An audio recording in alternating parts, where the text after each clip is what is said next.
Hi guys, good morning. Magluluto pala tayo ng tortang talong na style Torta tayo burger. ng talong. Yan, may tatlo akong talong. Tinanggalan ko na siya ng balat. Ayan, ginagadgad ko para hindi siya mangingiti. Mas maganda kasi tanggalan ng balat.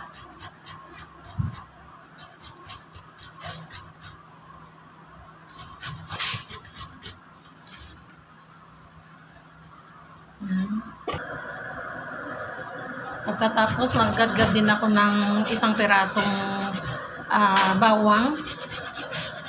Always. Para pang sahog. Tapos isang piraso din na sibuyas puti. Ginagadgad ko rin.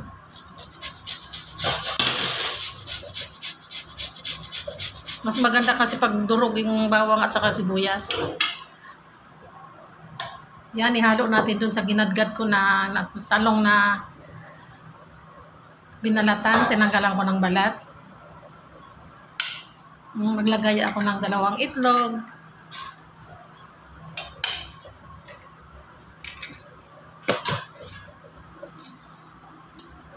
Tapos lagyan ko ng paminta. Maglagay din ako ng chicken powder. Haluin muna natin. Maglagay ako ng beef cubes.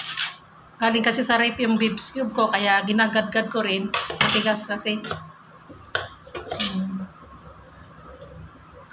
Maglagay ako 4 tablespoon all-purpose flour. Ayan, halo-halo ko na. Ayan. Lagyan ko pala yan na sibuyas dahon. Kalimutan ko sa video. Ayan, piprituhin na natin.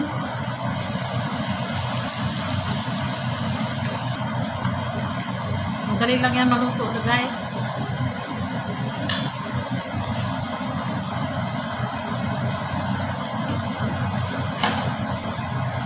Manipis lang kasi paggagawa ko, kaya madali ko lang ito prituhin. Yan, tanggalin na natin. Golden brown na.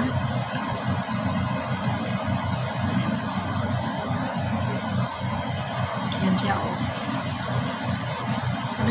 Maglulutuin pa natin itong second batch.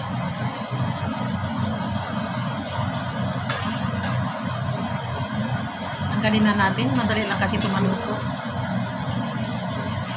Kasi wala namang tong meat.